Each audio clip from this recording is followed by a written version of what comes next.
외줄타기를 하는 한 서커스 단원이 나이아가라 폭포에서 미국과 캐나다 사이에 강철줄을 이렇게 메어놓고 거기서 줄타기를 하고 있었습니다.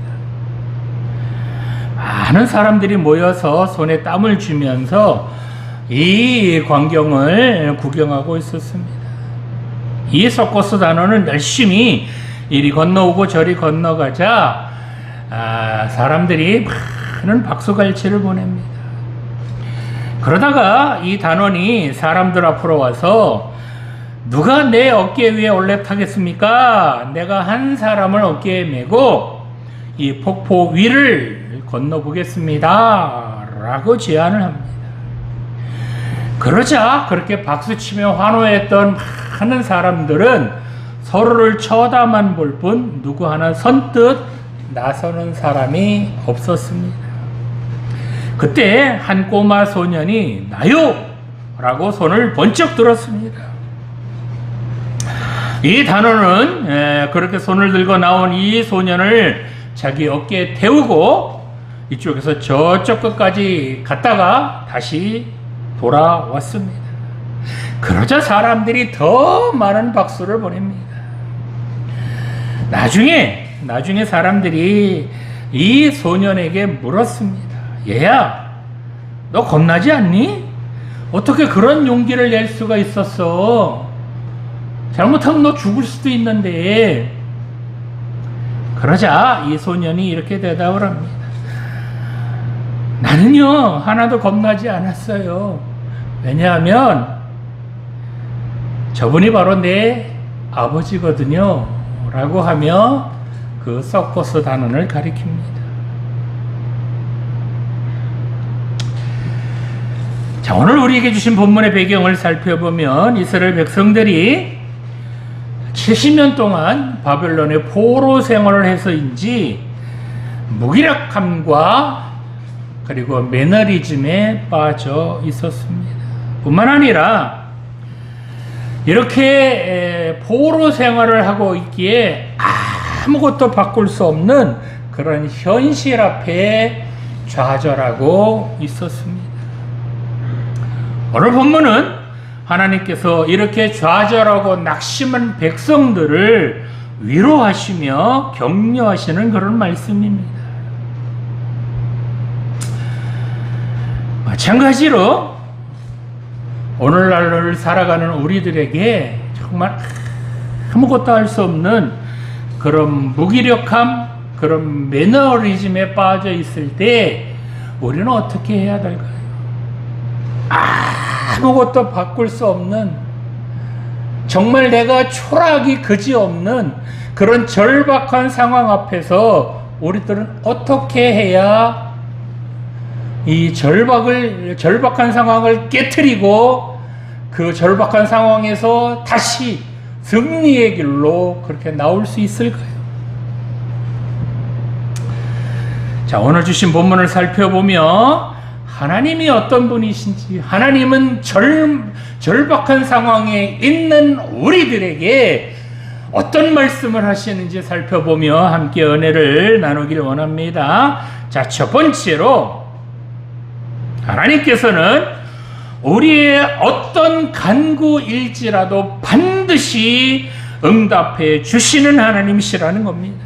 본문 17절 말씀 보겠습니다. 가련하고 가난한 자가 물을 구하되 물이 없어서 갈증으로 그들의 혀가 마를 때에 나 여호와가 그들에게 응답하겠고 나 이스라엘의 하나님이 그들을 버리지 아니할 것이라.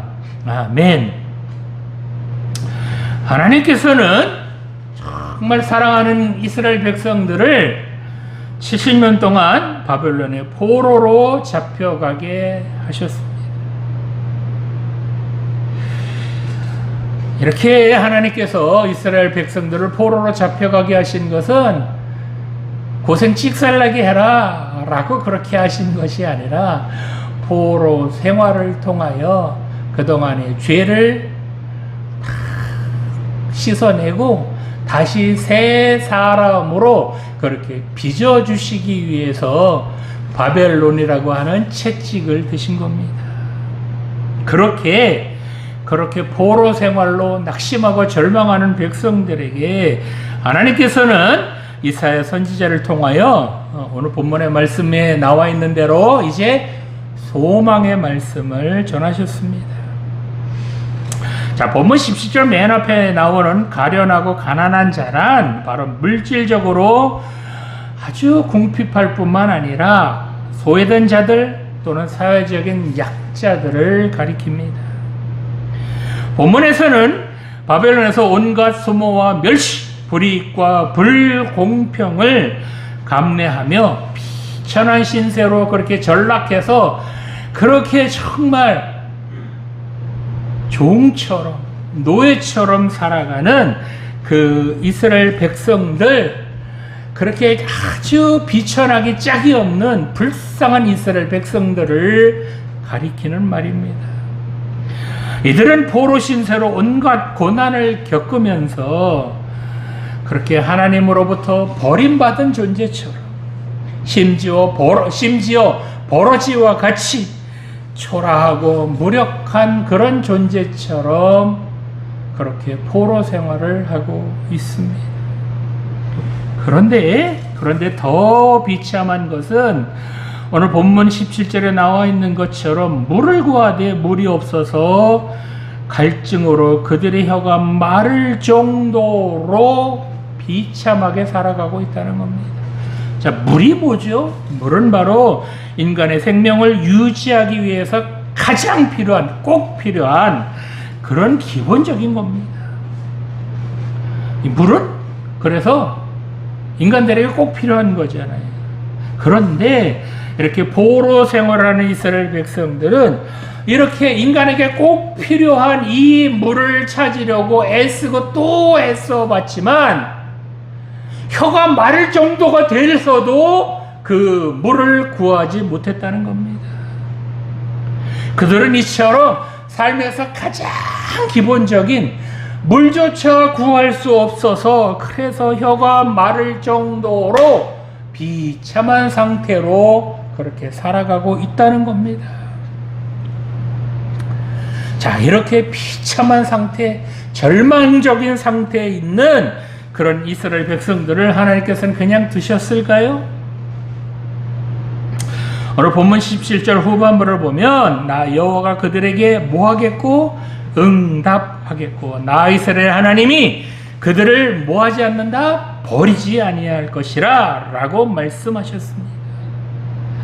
그토록 물을 찾아 헤매던 그런 백성들에게 하나님께서 그들에게 응답해 주시어서 그래서 물을 얻게 하여 주시며 그래서 그들을 절대로 버리지 않겠다라고 약속해 주셨습니다.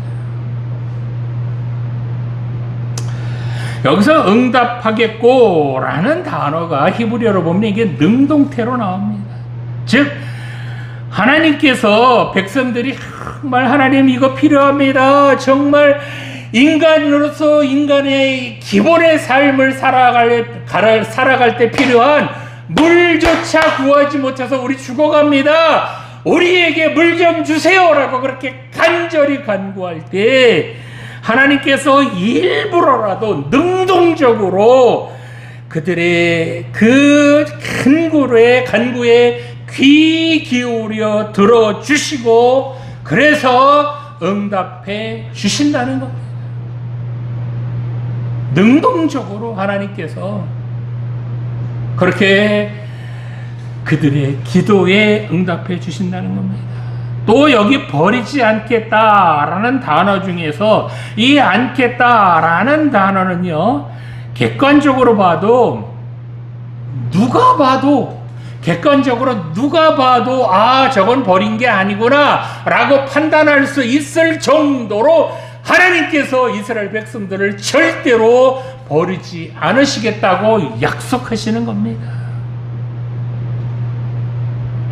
자, 여기 본문을 보니까요, 물을 구하는 자들에게 응답해 주시는 분, 그렇게 응답해 주시는 주체가 누구라고 나오죠?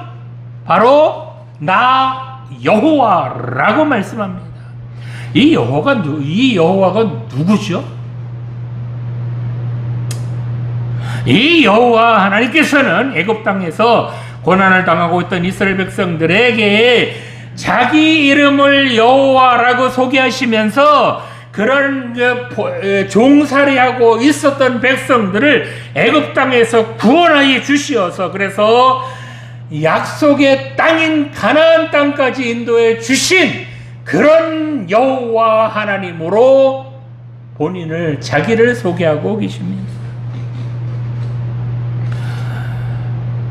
이렇게 여호와 하나님께서는 바로 430년간 애굽에서 종살이하고 있던 이스라엘 백성들을 구원해 주신 은혜로우신 하나님이시며 홍해를 가르시고 대적들을 모두 수장시켜 버리신 전능하신 하나님이시며 40년 동안 광야 생활 가운데서 그들을 지켜주시고 보호하여 주신 정말 능력의 하나님, 전능하신 하나님이시며 절망과 고통 중에 죽어가는 하나님의 백성들에게 자비와 은총을 베풀어 주시어서 그래서 그들을 생명의 길로 다시 가도록 그들에게 생명의 길을 열어주신 분이 바로 이 여호와 하나님이셨습니다.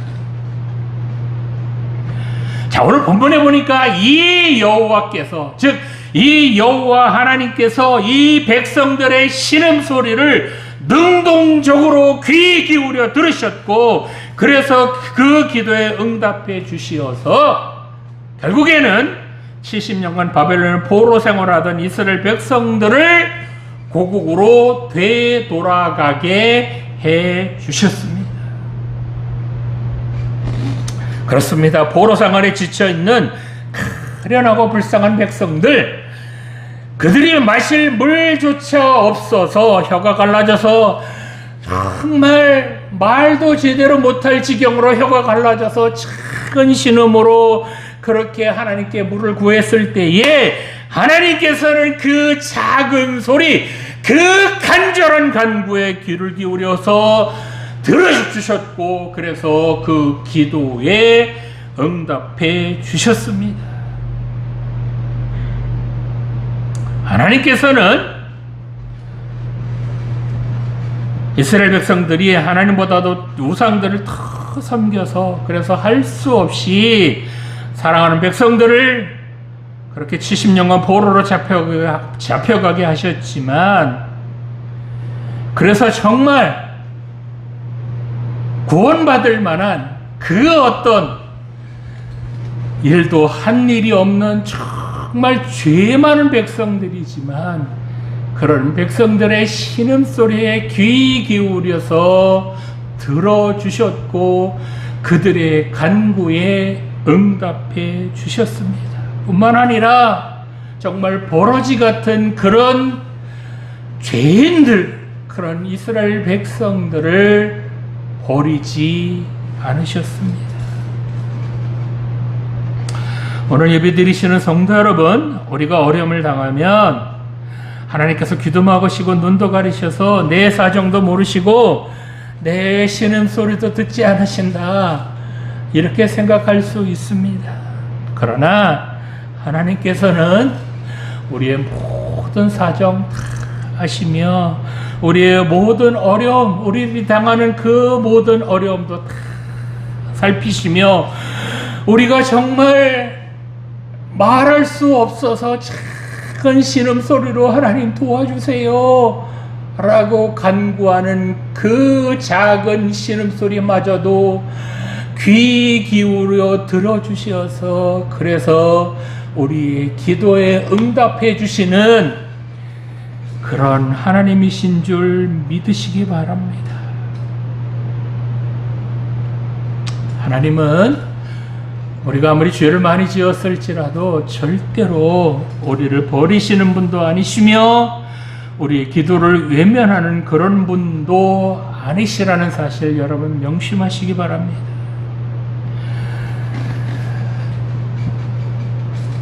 우리의 작은 신음소리에도 응답해 주시는 분, 그분이 바로 우리 하나님이신 줄 믿으시기 바랍니다. 에레미야 33장 3절 말씀을 보면 너는 내게 부르짖으라 내가 내게 응답하겠고 내가 알지 못하는 크고 은밀한 일을 내게 보이리라 라고 말씀하셨습니다.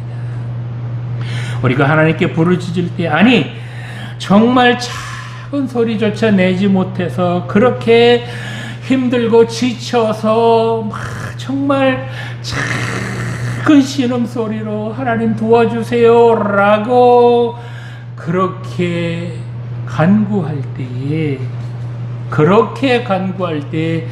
그런 작은 소리도 들어주시어서 응답해 주시는 그런 분이시라는 겁니다. 여러분,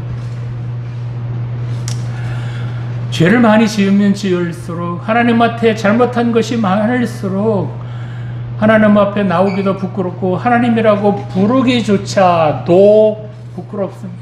그럴지라도 정말 소리가 속에서 나오진 않지만 정말 간절한 마음으로 작은 소리라도 하나님이라고 불러보시기 바랍니다.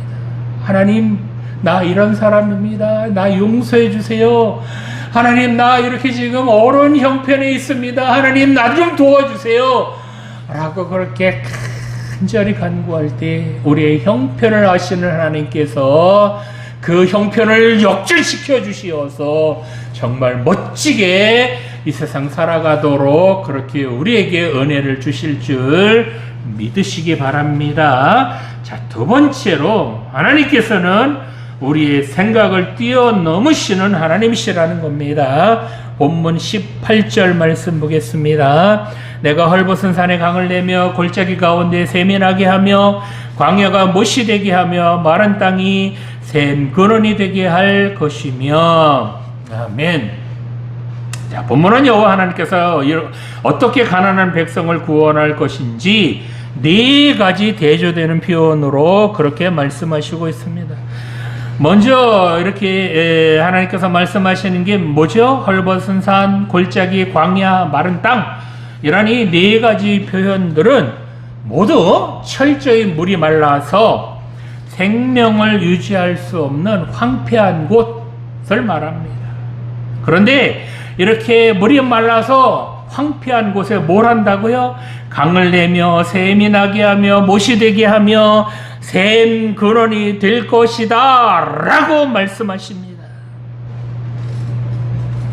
본문은 한마디로 메마름으로 타들어가는 그런 황폐한 곳들이 물이 넘치는 풍부한 생명이 터전이 되는 그런 기적을 베풀어 주신다는 겁니다. 그걸 어떻게 하라고요?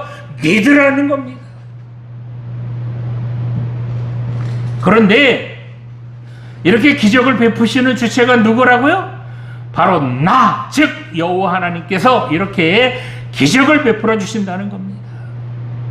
하나님께서는 인간으로서는 도저히 할 수 없는 그런 일들을 능히 거뜬히 하실 수 있는 분이시라는 것 여러분 믿으시기 바랍니다.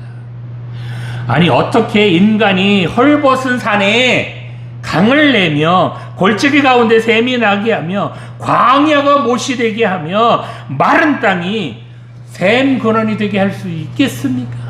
이건 인간으로서는 불가능합니다. 그런데 하나님께서는 우리는 그저 이런 생각조차 하기도 어려운데 하나님께서는 이렇게 생각하시는 것뿐만 아니라 그 생각하시는 것을 능히 실천하고도 남으시는, 그래서 기적을 베푸실 그런 하나님이시라는 것 오늘 본문에서 약속해 주시고 계십니다. 능히 산에 강을 내며 광야가 못이 되게 하며 메마른 땅이 샘의 근원이 되게 할 것이다. 걱정하지 말아라. 나는 이런 하나님이다. 라고 강력하게 말씀하시는 겁니다.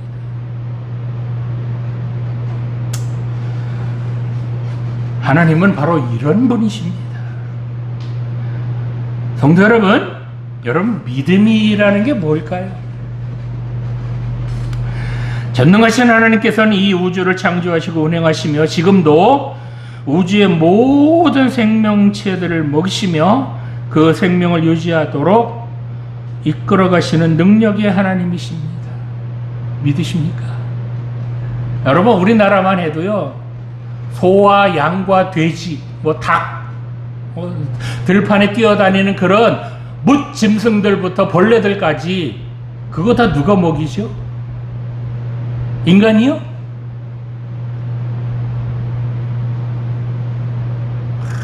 그런 걸 생각하면 놀랍지 않습니까? 어떻게 그런 짐승들, 하다못해 벌레들까지 하나님께서 준비해 놓고 다 마련해 주셔서 그들이 부족하지 않도록 그렇게 먹이시고 기르시는 거잖아요. 누가요? 하나님께서. 이런 하나님 여러분 믿으십니까?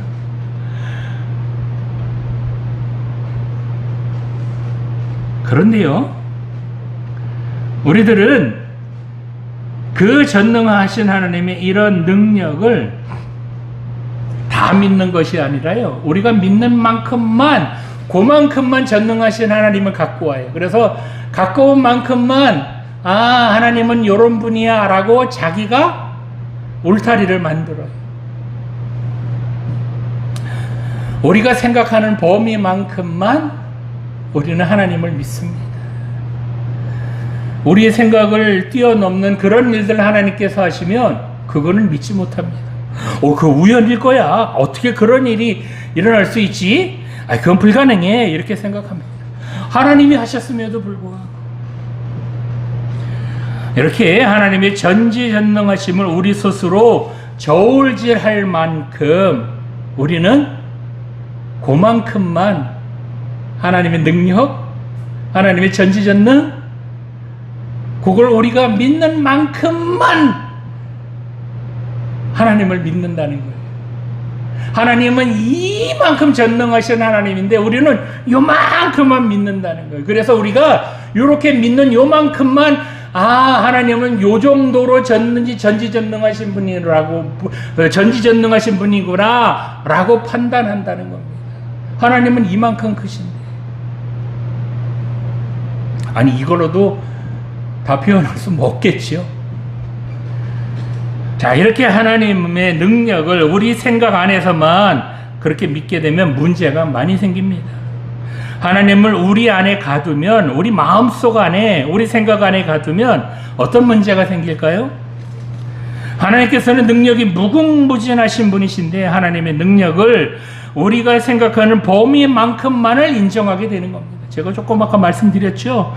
그렇게 우리가 믿은 만큼만 우리 생활이 변화되고 우리 생활 속에서 그만큼만 하나님께서 역사하시는 거예요. 왜요? 우리가 그만큼만 믿었기 때문에.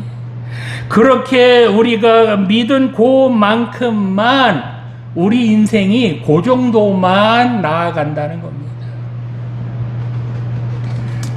그런데 하나님께서는 우리가 믿는 그 정도만 전지전능하시고 그 정도만 능력이 있으신 분이실까요? 절대 그렇지 않다는 겁니다. 하나님의 능력 많이 믿으면 믿을수록, 전지전능하신 하나님을 많이 믿으면 믿을수록 우리 인생은 그 믿는 만큼 하나님의 능력을 경험하며 살게 된다는 겁니다. 무리를 걸어오는 그 예수님, 베드로가 믿음이 있을 때는 빠지지 않았는데 겁이 나니까 빠졌잖아요. 마찬가지입니다. 예수님께서 떡 5개와 물고기 2마리로 5,000명을 먹이고도 12광주를 남기셨을 때 그거는 인간의 생각을 뛰어넘는 겁니다. 어떻게 가능해요? 아니요. 갖고 온 도시락 이렇게 나눠 먹을 수는 있습니다. 근데 12광주리가 남았다는 거는 이건 무엇으로도 설명이 되지 않습니다. 이거는 뭐라고밖에 표현이 안 돼요? 기적이라고밖에 표현이 안 되는 겁니다. 하나님은 이처럼 우리 인생에서 하나님의 전지전능하심을 우리가 얼마만큼 믿느냐에 따라서 우리 인생이 달라지기 때문에 우리가 얼마만큼 하나님의 전지전능하심을 믿느냐가 굉장히 중요하다는 겁니다. 왜요? 우리가 하나님을 믿는 그만큼 우리 인생을 살아가면서 하나님의 능력을, 하나님의 전지전능하심을 그만큼만 경험하기 때문입니다. 하나님께서 더 많은 것을 주시는데 이건 아니야, 이거 아닐 거야, 이런 일이 왜 나한테? 라고 거부해버리는 거예요.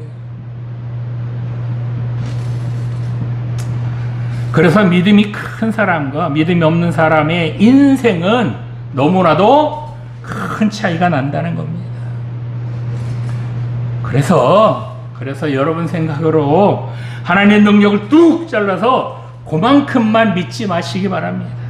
그렇게 내 생각만큼만 뚝 잘라서 믿은 그만큼만 내 인생에서 하나님을 경험하게 되기 때문에 그렇게 뚝 잘라서 하나님 능력 믿지 말라는 겁니다. 그러니까 하나님의 능력을 마음껏 경험해서, 그래서 정말 내 인생을 완전히 다른, 정말 하나님께서 보시기에도 멋진 인생으로 그렇게 살고 싶다면 전지전능하신 하나님을 마음껏 믿으시기 바랍니다. 여러분 안에 하나님을 가두지 마시고 여러분 생각을 뛰어넘는 하나님, 그 하나님께서 여러분에게 기적을 베풀어 주신다는 것 믿으라는 겁니다. 그래야 여러분 인생이 바뀐다는 겁니다.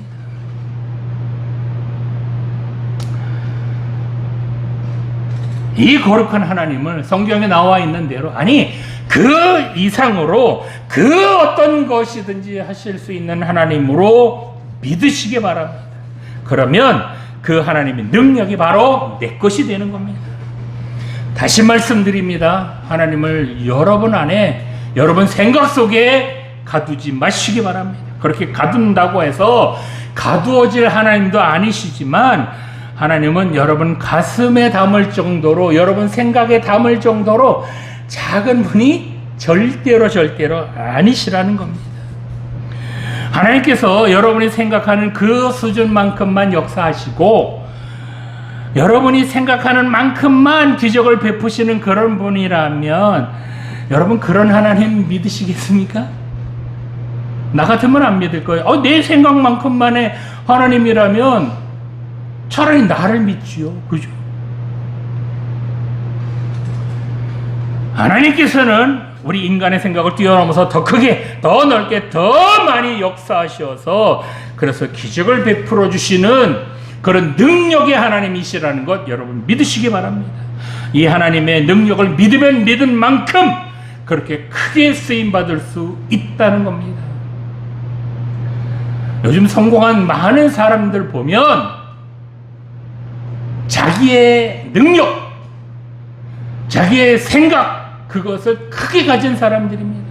나는 요 정도의 사람은 절대 아닐 거야, 하나님께서 나를 요 정도로 쓰시지는 않을 거야 라고 하나님께 내 생각을 맞춘 사람들이 크게 된 사람들입니다.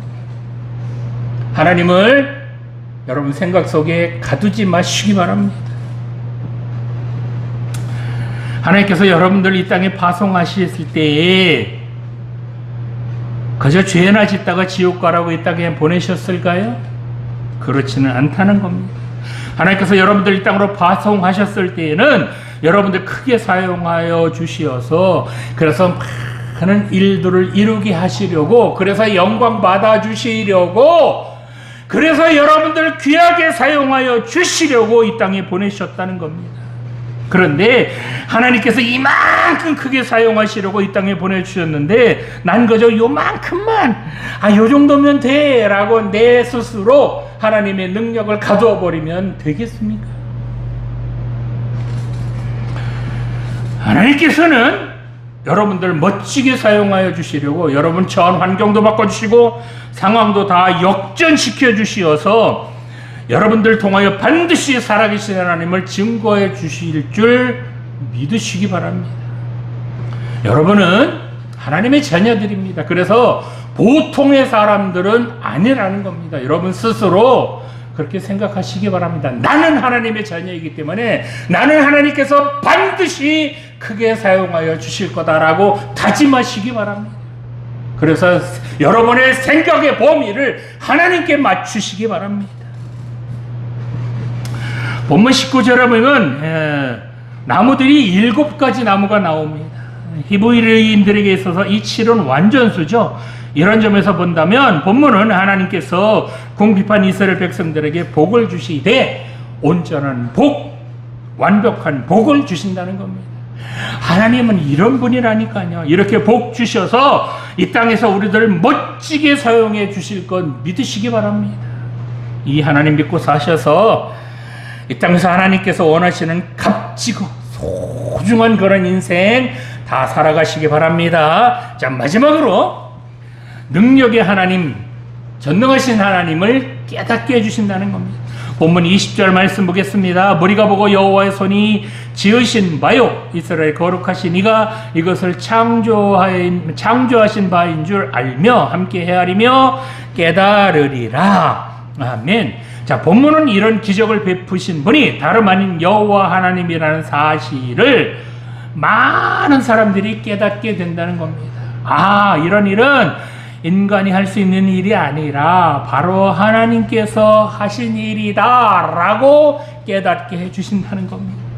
이처럼 여호와 하나님의 손은 바로 전지전능하신 그런 손이신 줄 믿으시기 바랍니다. 어떤 기적, 어떤 능력, 어떤 상황, 어떤 환경도 역전시켜 주셔서 그래서 전혀 새로운 것으로 그렇게 바꾸어 주시는 그런 하나님이라는 것 여러분 믿으시기 바랍니다.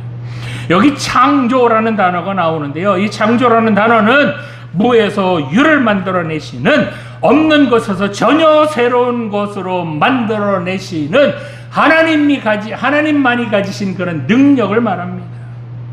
그렇습니다. 하나님께서는 이스라엘 백성들을 포로에서 구원하시기 위하여 그 능력의 하나님의 손으로 기적을 베풀어 주셨습니다. 근데 이 기적을 어떻게 해요? 하다가 마는 것이 아니라 완벽하게, 완전하게 그렇게 기적을 베풀어 주신다는 겁니다. 그래서 많은 사람들이 와, 이건 하나님께서 베푸신 거구나 라고 고백하게 만든다는 겁니다. 끝끝내 하나님은 이런 분이십니다. 마찬가지로 하나님의 자녀들인 우리들이 고난이나 어떤 어려움 당할 때 우리들에게도 이런 기적 베풀어 주시어서 어떤 고난이나 어려움도 능히 극복하게 해 주실 줄 여러분 믿으시기 바랍니다. 하나님이 우리 아버지잖아요. 뭘 걱정하십니까? 여기서 한 가지 생각해 볼 것은 바벨론의 포로로 잡혀 있는 백성들이 오늘 본문에 보니까 물이 없어서 혀가 마를 정도로 그렇게 물을 못 구했다고 그러잖아요. 왜 그랬을까요? 바벨론에는 사람들이 마실 만한 물이 없었을까요? 아니, 강이 2개나 흐르는데요. 물이 넘치는 곳인데요. 본문에서 말하는 물이란 바로 사람들이 마시는 그런 물을 말하는 것이 아니라 영적인 갈증을 말하는 겁니다. 즉 하나님의 말씀을 듣지 못해서 오는 그런 영적인 갈증을 말합니다. 그런데 보세요. 이스라엘 백성들 포로로 잡혀 있잖아요. 그러니까 하나님의 말씀 제대로 들을 수 있을까요? 없을까요? 제대로 못 듣습니다. 하나님께 예배 제대로 못 드립니다. 그러니 그들의 혀가 마를 정도로 영적인 갈증에 시달렸을 것은 분명합니다. 그래서 예수님께서 요한복음 4장 14절에 보니까 뭐라고 그러세요? 내가 주는 물을 마시는 자는 영원히 목마르지 아니하리니 내가 주는 물은 그 속에서 영생하도록 솟아나는 샘물이 되리라 라고 말씀하셨습니다.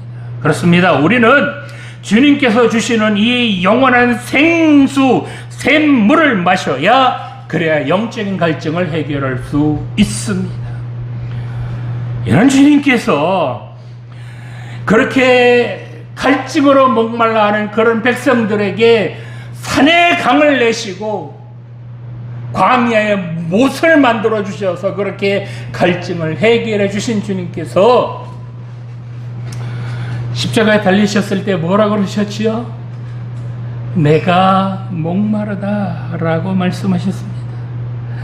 목마른 백성들에게는 산에서도 골짜기에서도 광야에서도 마른 땅에서도 물을 나게 해 주셔서 그래서 그 물을 마시게 해 주신 주님께서는 십자가에서 물과 피를 다 쏟으시고 죽어가시면서 내가 목이 마르다 목이 마르다 라고 그렇게 말씀하셨습니다.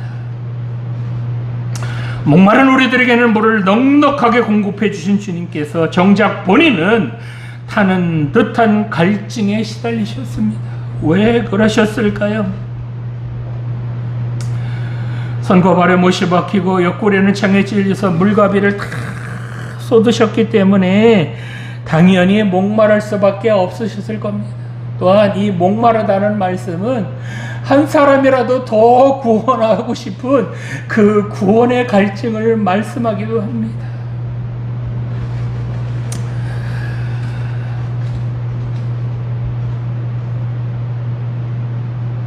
주님께서 왜 그렇게 십자가에서 물과 피를 다 쏟으셨을까요? 바로 우리들의 죄를 깨끗하게 다 씻어주시려고 그렇게 물과 피를 다 쏟으신 겁니다. 죄인인 우리들에게는 다시는 목마르지 않을 그런 영원한 생수를 주신 주님께서 그런 죄인인 우리들 구원해 주시려고 그렇게 타는 목마름으로 혀가 척척 갈라지면서 그렇게 목말라 죽어가셨습니다. 우리들이 뭐라고, 나 같은 존재가 뭐라고 이렇게 주님께서 우리를 구원해 주십니까? 나 같은 존재, 우리 여러분 죄 지은 것밖에 더 있겠습니까? 우리들이 구원받을 자격이 있습니까? 오늘 예배 드리는 청년 여러분, 이것이 사랑 아니고 무엇이겠습니까? 주님께서는 이처럼 여러분들 사랑하시는 줄 믿으시기 바랍니다. 이 주님의 그 뜨거운 사랑 마음속 깊이 간직하셔서 어떤 고난, 어떤 어려움도 능히 이기시고 이 세상에서 정말 멋지게 쓰임받는 그런 우리 모두가 되시기를 간절히 소망합니다. 기도드리시겠습니다. 지금도 살아계신 하나님 아버지, 우리의 작은 신음에도 언제나 응답해 주시는 그 하나님께 우리의 모든 문제들 간구하게 하여 주시옵소서. 그 크신 하나님을 그저 내 생각의 틀 안에 가두지 말게 하여 주시옵소서. 오늘 본문을 통하여 주신 이 하나님의 기적이 오늘날 우리의 것들이 되게 하여 주시옵소서. 감사드리며 예수님 이름으로 기도드립니다.